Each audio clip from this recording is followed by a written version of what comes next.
life from 22 to 27 was a gong show. It was a freaking war. One crazy event after another. A lot of crazy events. And I'm just blessed. I love AA so much when I think back on it. It's like I was so lost, man. I had no love in my life at all. I had no real friends at all. I didn't, but you're too tough to admit that. You can't admit that.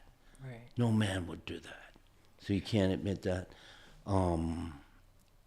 What were the culminating events? You said 20 to 27, so what started to happen? Well, you know, I was actually down in Lauderdale, and this was a bit very near the end.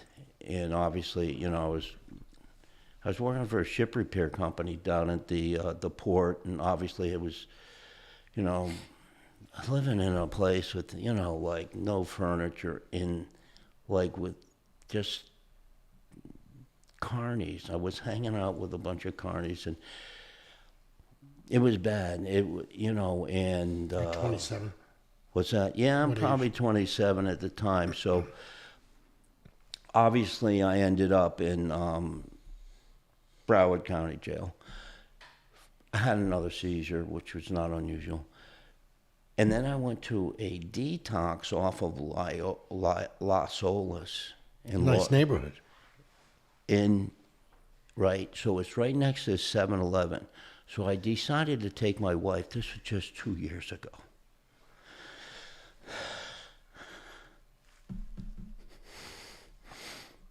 So anyway, I look over there and I go, that's the detox I was in. And you remember all this and how lost I was. I mean, it was like, and then I got a ride up to Atlanta from the carnies, and I was living in this, they didn't have, it was like boarding houses. It was like where the marginalized would live. I was living on the fringes of society, and yeah, and... What did you tell your wife when you were near there? Yeah, because she noticed. I'm glad. I'm losing a little. I'm getting like when I put these images in my head, sometimes it gets difficult. But well, not really. It's more joy. It's like, my God, I thank God every day. So she noticed that something was wrong. I got emotional, and so she noticed it. I told her a little bit about it, So, and a lot of times, my wife, because like I don't share a lot of this stuff. Like, for instance, all the boys I know that I'm very close with. They never knew I had a younger brother. Why would I even mention that, So other things that come up, like my wife said, hey, how come you don't have a picture of your dad in the house? I have a picture of my sponsor, my brother, but not my father, which is strange. I don't know, why, but, probably traumatized, but...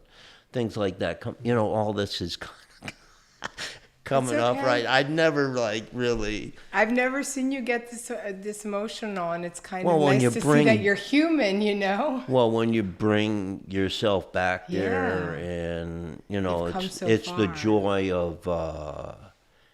joy of being in AA and sober, and when I got emotional, my wife saw that. Thank you, bro. That was really key, she loves me so much, and, so, yeah. Then I have a beautiful wife, and, all this stuff that has been added on to me because of, AA, so I was in Atlanta, and I got in a fight, and I never won, and I was kind of beat up, and living in this, like, place with the 10 padlocks on the front door right across the street from the Salvation Army. Right next to that is a check cashing place. which is very standard operation protocol. And then I would work out of these manpower places, the temporary workforces, right?